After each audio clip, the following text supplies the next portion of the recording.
heart of everything we do, at the core of everything we do, is compost. It's really the fulcrum around which the whole health of the farm, the economy of the farm, the beauty of the farm revolves. And actually what we do is not any different to what people have done throughout history. You can pick up, I have a wonderful book of 15th century English agriculture.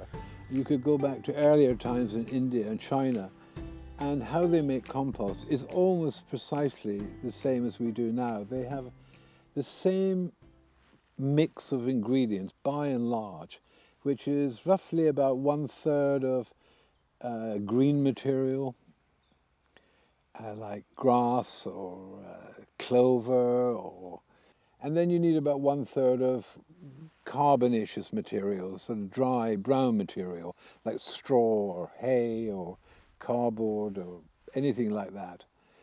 And then you need maybe about 1/3 of manure. And there's a question, do you really need manure? But traditionally we accept that as an important ingredient. And then you have a little bit of clay for particular technical reasons, and you mix all that up. Now, if you want to have a more nitrogen-rich type compost, then you want to put more green material in. If you want a more fungal-dominated compost, then you put more brown material in. And you adapt it to the crop you're growing. What they did in the old days was put it in a pit or in a big pile, mix it all together and leave it for a year. And all that we're doing today with the machines, the turners and things like that, is doing the same thing, but doing it in 6 weeks. And the reason why that's important is if we wanted to have lots and lots of people, the majority of farmers in the world, producing compost, you need quite a large land area to do the turning and the storing of the compost.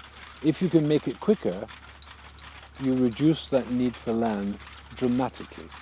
So we bring all these things together, and the reason it comes quickly is because we're turning it, we're incorporating air, making it aerobic, so that you get the right balance of microorganisms working in the compost, because that's really important. You need one set of microorganisms to break the materials down, and then you have other sets of microorganisms to build up the broken down material into something that approaches humus, something that's dark chocolate in colour, smells like the forest floor, you can rub into your face and you don't squirm. And that material is just nothing else but a carrier, a hotel for trillions and trillions and trillions of all sorts of unbelievably interesting microorganisms from the soil food web. And you're taking that and putting it onto your land to build up a structure through the carbon material, the humus, but you're also introducing this wonderful food web of microorganisms, microbes, to act as a protectant for your crops, so that your crops are protected against a whole range of possible pathogenic attacks, from weather attacks to temperature attacks to pest attacks, all sorts of things. You don't wipe out all the pathogens, you just control them. You have a balance, and in that balance your crops can grow nicely. Just imagine it's like making a cake.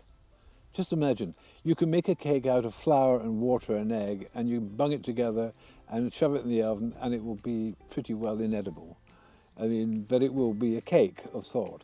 Or you can imagine what you want to get. You want to get air into it. You want to get more sugar into it. You want to get a little bit of fruit, a little bit of icing.